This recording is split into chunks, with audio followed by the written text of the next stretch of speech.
I'm Beth Pariseau, Senior News Writer at Informa Tech Target, and this is IT Ops Query Season 3, Observability in the Age of AI. Jonathan Moore is a domain architect and enterprise monitoring and observability practice leader at Progressive Insurance. He leads a team of 5 product owners delivering 6 unique capabilities to transform data into information used for insights, intelligence, and enabling automation. He has over 20 years of experience in IT infrastructure and operations, where he has advocated for lean IT practices and site reliability engineering to identify and reduce waste while continuously improving IT services. Laura Vetter is a subject matter expert in methodology and tooling for monitoring, SRE, and observability, namely with Cisco Observability, Splunk, AppDynamics, and other performance monitoring tools. She is also well-versed in monitoring global SAP ERP landscapes and works with DevOps teams on governance for more secure and quality software deployments. With over 20 years of hands-on experience working in IT ops and leading large teams, she is exceptionally skilled in understanding how those tools can meet the visibility needs of application-driven Fortune 500 organizations. As a CTO and technology transformation visionary, Laura leads strategy for alerting and business-relevant dashboarding demands at scale. She leads a team that helps clients roadmap an observability strategy to mature along the curve wherever they are in the journey. And thank you, John and Laura, for being with us today. Thanks for having us, Beth. Yeah, thanks for having me. So, how have you seen generative AI change observability? I'll go ahead and take that one first. Sure. The way I see it starting, it's pretty slow in my ecosystem as we're learning to understand where generative AI can be trusted in how we take the machine data and the metrics and the content observability gives us to then apply our own internal domain knowledge to drive outcomes. Okay. Laura, what do you think? I think that right now it's more of an accessibility tool. So it's allowing people that maybe normally would have to read a lot of docs or have a lot of domain expertise to really interact with these platforms in a way that is productive in a much quicker fashion. I consider it almost like dabbling, though. It's like dabbling. I haven't seen anybody who's really using it as like a firm part of their process. I see. What are some of the concerns that you found? Have you tested out tools and found them wanting, or what's been your experience with that?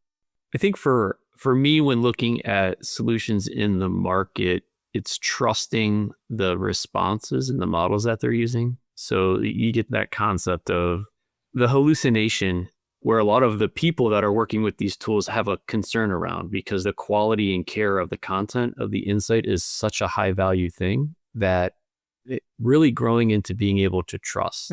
We use a concept of dancing with AI internally. And I like that thinking where it is more of a dance move right now, where you have a partner with you that you're working with as opposed to against. And as you work together, you get to a better outcome at the end of the day. And that's kind of where that challenge, though, in getting the people to start to change their perspective is something that we've been working on around the AI challenge in observability. I like that, dancing with AI. What do you think, Laura? Yeah, I agree with that. I think people are trying to get a handle on what it can be for observability. I think, though, there's a couple of big challenges that I see that's on the horizon for how teams are going to use this. So I think the question of security is going to be a big one. Where is my data? Who can see it? Where is it sitting down at? Where is it just flying through? That's just going to be a big challenge of saying, what does the data flow look like? And how do I keep control in this new environment? And also data quality and cleanliness. So I think John, as a domain architect, has really led the charge of like getting things more to a metric state where you have metrics and trace data that you're working with. And I think for people that are still leveraging logs heavily for observability concerns, that's going to become a real challenge, because when you're moving into generative or agentic solutions, you're going to have so many more actors in your environment that you really need to be with data sources that can take the load. Yeah, data management is definitely a hot topic around this because garbage in, garbage out, right? Totally. So is there any sense that either of you have yet about what potentially generative AI could bring to observability if you tackle those challenges? Is there any, emerging use case or goal that you see? I think the initial use case is going to be around how can this autonomous thing help the operator get to the insight faster. And I talk a lot about insights.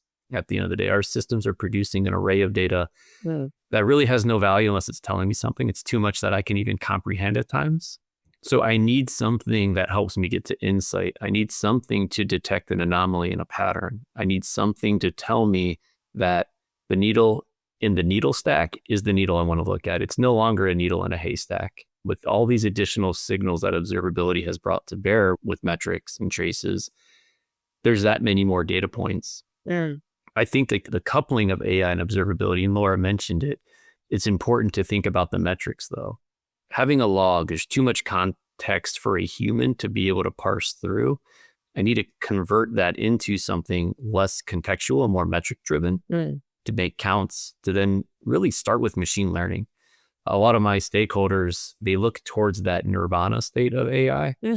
And oftentimes the first question is, well, what's a standard deviation of your norm? And is that important to you?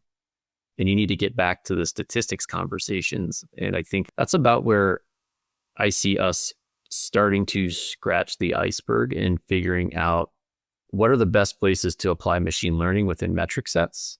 So now that I get that filter point, I have a better needle to then train a model. So now I can give you specific domain knowledge against a performance metric, right? How many transactions does this application have on a given day? It doesn't matter what my company does versus your company. In a large language model, I need to know that specifically for my company, because those deviations are more important as opposed to more generic data sets. So kind of looking at it from, let's get the statistics down, and then looking at that AI from a more agentic small language model perspective than something broader and bigger. Right. And we will definitely talk about agentic, but Laura, can you say a little bit more about that accessibility aspect for AI? Do you mean natural language interfaces? Yeah, so I'm going to give you, for instance, there's a lot of level 1 people who are responding to incidents and trying to understand, like, is there something happening where I need to engage higher level people? And a big part of their job is just kind of understanding what's going on in the environment of whether they need to take action. So when you bring in generative AI, it really makes that process more accessible for your level 1s, just as an initial use case. So then being able to understand, okay, here's the alert that I'm seeing. Here's some things that I might want to do in response to that alert. You know, that's all possible because of generative AI. So being able to say, okay, the generative model can say, okay, I can read this alert. I know what this is because I have in my knowledge base, what do I do with this? And what I typically do is this type of investigation, and generative lets you put all those pieces together so that you really can make people way more effective than they were in the past and involve a lot less humans into something. Right. But on the human level, since both of you have significant experience with SRE, what is the role of the SRE in this emerging world? How is the SRE going to guide and shape the use of these tools? The site reliability engineer, they're able to converse with the business and understand what a service level should be. And then they can provide those inputs into a model or into a system to say, based off of this service level objective, they could ask the generative AI, what's the best metric to use, and get some context back. So I think they can use it to help them get a little bit quicker and faster. They can also look across an enterprise to say, where is there a deviation on metrics being used?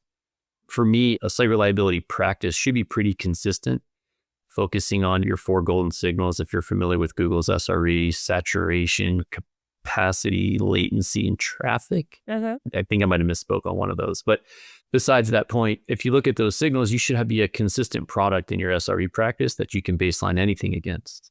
And then your various business functions likely have different dials and levels of criticality that you would adjust to. But AI should help assure consistency with that. And then again, find that statistical deviation and trigger to you. And as Laura said, it can then ask the knowledge base, or it can then look at the prior restoration steps and give you recommended actions. And what helps there is I don't need the unicorn SRE with the 20 years of experience writing apps, supporting backend systems, doing network. I could use more entry level. And I like what you said, Laura, about accessibility. I think that's a really interesting twist that you get me thinking about is how AI makes IT accessible at the end of the day. Mm. I don't need to be a seasoned professional. I can dance with my AI buddy and it can help teach me and show me down a path to take actions on. Cool. What do you think, Laura? I think to a big extent right now, the senior people have to help the less knowledgeable people get their job done. I consider SRE a pretty senior role in the observability space. So imagine a world where instead of maybe 50 or 60% of your day is spent looking at incidents and looking at problems that are maybe live or were just live in your environment, and you're helping to solve those, either like immediate remediation or long-term problem. And instead of doing that, you're doing more design work and you're saying like, where could this go? And the stuff that you're looking at that looks like problem coming out of your systems, it's way more curated and way more like almost to the finish line. Mm. So I think really it's going to change the work that you do for the better, for the absolute better. Well, that's good. Okay, and so then the whole agentic can of worms, ready or not, that's coming down the pike. So what do you see as the potential and the risks for AI agents?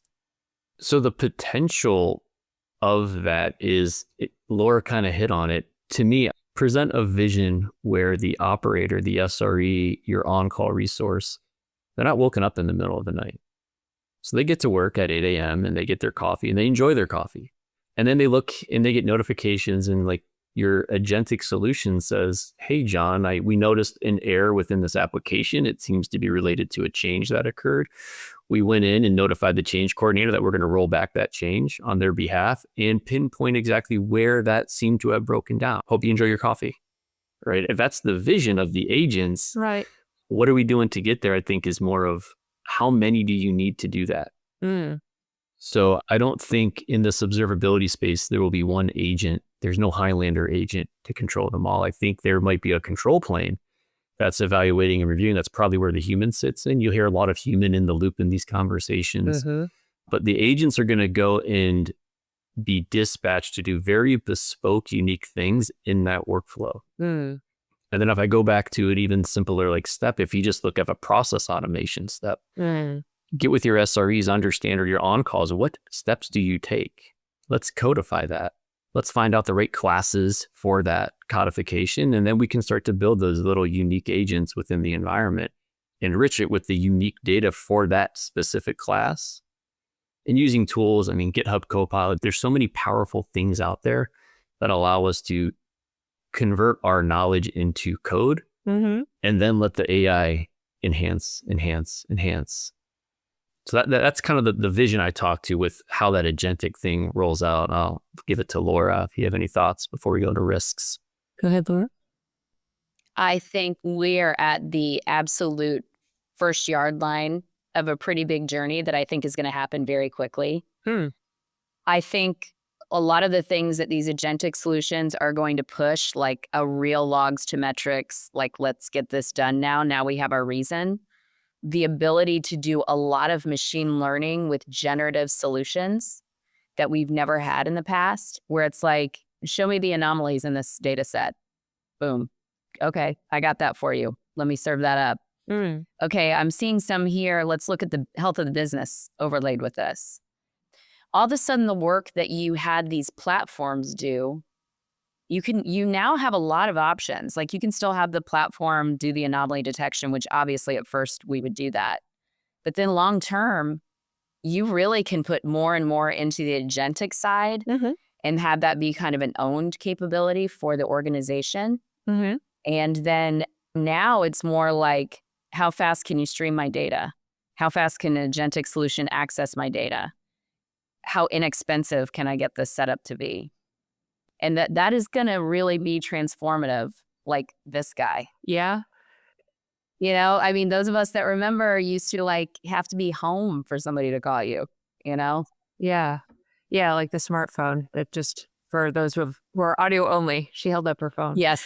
So it sounds like you both have more enthusiasm about agentic AI than regular generative AI. Is that because of the specialization with SLMs and individual agents? What has you more interested in that? So kind of like the interest and the risk coin. The interest to me goes into some SRE foundations of reduced toil. This work isn't easy. If you ever done IT operations and had to respond to those criticals where the system is on fire and everything is signaling to you, that's a tough world to Yeah. be in, and it's hard, it's pressure, Mm. and there's some human drain on that. And I think that's where I see the optimism. I think the risk comes, there's a paper written back in the 70s called The Irony of Automation, and it was more around manufacturing and like taking the robotic automation within like an assembly line. What that paper articulates is what happens when the humans no longer know how to do the thing. So if I no longer know how to do the weld, what happens? What happens if the human no longer knows how to recover the system? What happens? And I think that's the risk. So the question to me becomes, how are we continuing the human investment in that knowledge and skill? I got to where I was with 20 years of like in IT. I started with operations. You learn a lot. You learn how to detect the fire and how to put it out. And there's this knowledge that you build up. Right. If we take that away from entry-level people in the industry, how do they get it?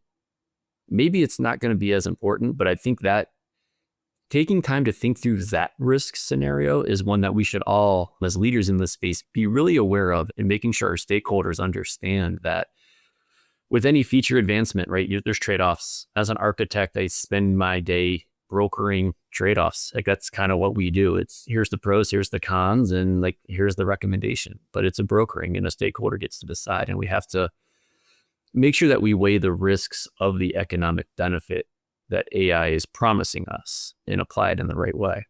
Right. Yeah. That dependency. I talked to another guest about, reliance on GPS and diminishing skills at reading a map, for example, if it doesn't work. How do you mitigate that? Any sense of how you might approach that? That's a great topic for a different podcast, I think, Beth. I need more time to think through that one. I don't know, Laura, if you have thoughts on mitigating that risk. Yeah. So on the question of, am I more excited about generative or agentic? They're really one and the same. Okay. Agentic doesn't exist without generative because like the way that it reasons through something and makes the match between things, like I have a problem, let me find the solution, that is generative. So it's not that I'm more or less, I'm excited for really generative because it gives us an option to do agentic. Oh, okay. Now, I think a big gap in our space, like John said, like it's a tough job. And part of the reason is because you can't throw enough humans at this thing. Right. And the way that the tools work, where it only can see like its domain and have anomalies on its domain, but you really have to know what's happening over here too. That has been a challenge that to date is really still unsolved. Like even when you do event management, you have to have humans like tagging like this was the cause so the models can be trained properly. Yeah. I think that the opportunity here is to finally have enough capabilities and the ability to put actors in the right spots to have all this different context from different silos come together to say, okay, it's time to act. I know my actions because I have my knowledge set. I'm going to act. That today, it's too big. Like the data is too big. There's too much. There's too many knowledge articles. You have to know so many things to be like the Highlander, like John said. I think as far as what happens with entry level, I think we're already seeing like a pretty big stress on computer science majors because of what's happening with generative AI and coding. Like it's a lot more difficult for them to get that first job. Though I think those of us that currently work in technology know that it was always tricky to get the first job. Like that first job is always the most difficult. I don't have a crystal ball and none of us could ever know all the knock-on effects of what's going to happen. But I would say that there are entry-level jobs in this.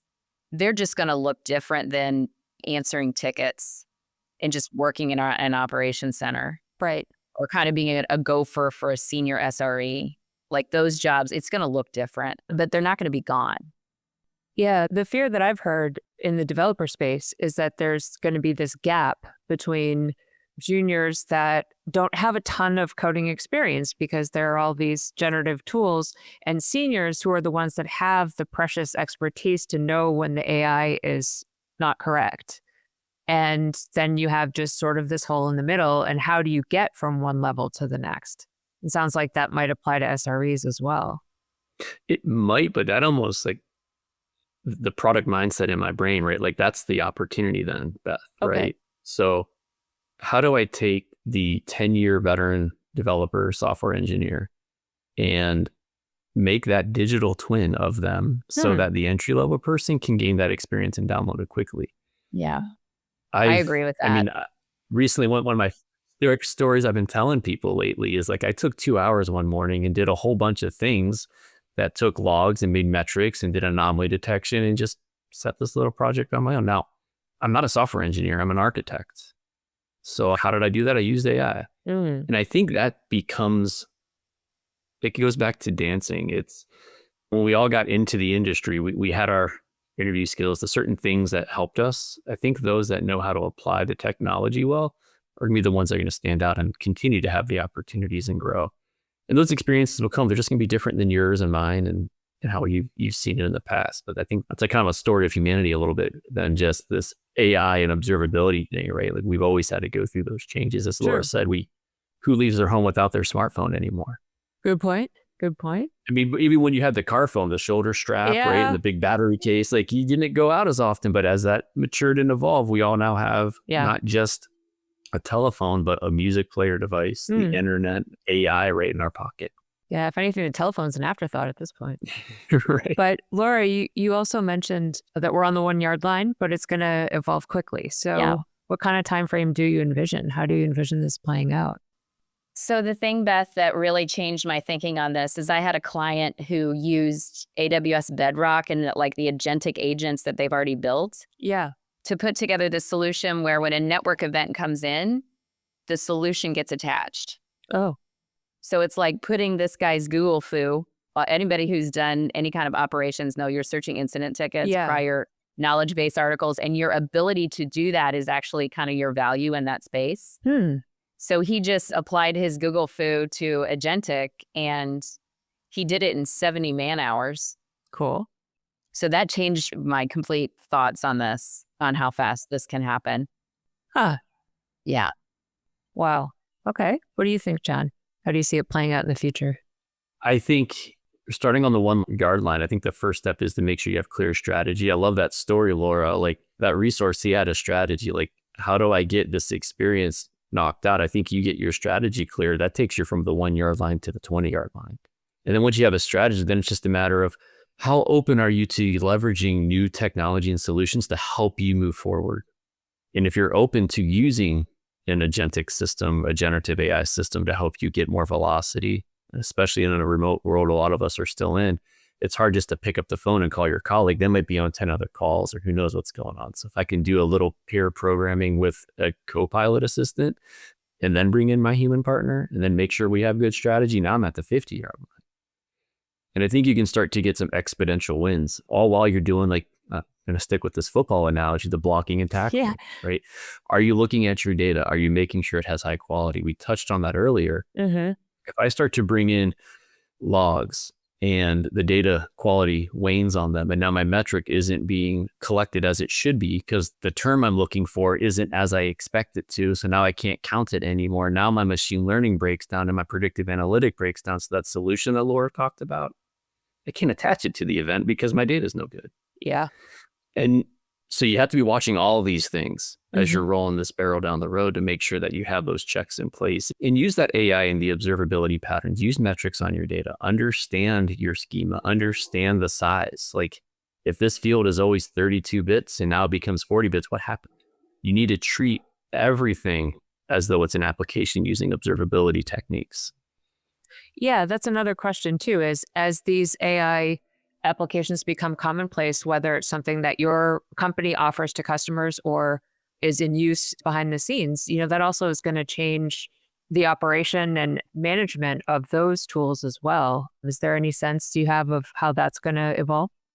Right now, I would say we're early in that stage of bringing some of the data science, AI development into observability. But there are things out there. I'm going to butcher it. It's instead of open telemetry, it's open elemetry. Oh. I don't know if you've ever heard of that one. I had not heard of that.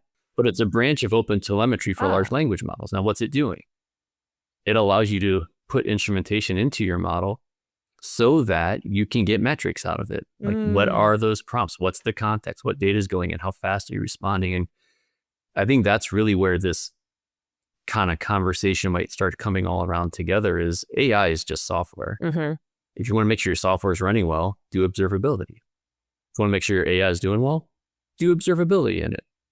And it's the same. I like to simplify things before I complicate them. Right. Laura, what do you think on that front? Yeah, I think one of the things about the observability space is the needs are many, and it's been a really tough nut to have real improvements on, like MTTI and MTTR. I think a lot of large organizations like Progressive, they have a pretty good track record of real incident reduction, but every organization still gets hit with the big one, and it impacts revenue and impacts customer sat. I think it's been a tough nut to crack, and the opportunity is so massive. That's why I think it will happen quickly. It won't happen quickly in other parts of the business where the needs are not as great. I do think, yeah, you're making a good point that there will be new jobs. Like now I'm an observer of the agentic strategies and the generative AI strategies. But at the end of the day, it's all going to be metrics. That's what observability in the future is going to run off of. So I think it's definitely going to fit with what we're already doing. It's just going to be a different way of looking at things. Right. Well, and we like to brand things, right, Beth? So yeah, your data scientist today, yesterday they were a statistician, maybe an accountant. Sure. And your data engineer today, they were doing DevOps type stuff. Like, it's really how we kind of see these trends, but the practices, the things you're learning today, like the maths, the sciences, like that ability to critically think, I think is a unique thing. I haven't come across any content in how, like, the reasoning model of a human, the ability of a human to pull context in such a way that is, I think that the AI systems, those models are getting better and higher context windows, but the randomness of connectivity that a human mind can still do that adds value, I think, is still a unique thing that it gives me some of that hope that I can be optimistic on AI versus the doom and gloom of the risk side of the coin. Right. I greatly appreciate both of you taking the time today and bringing your football analogies and Highlander references. I really appreciate those. And thank you. Thank you very much for sharing your insights. Thanks for having me, Beth. Thanks for having me, Beth. This has been IT Ops Query Season 3, Observability in the Age of AI. If you have any feedback on this episode or want to share questions, comments, or stories we should consider covering, please reach out to me at beth.pariseau, that's PARISEAU, at informatechtarget.com. Please consider rating, reviewing, and subscribing to this podcast on your platform of choice, and tune in next week for our continued conversations with industry experts about how observability is shaping AI and how AI is shaping observability.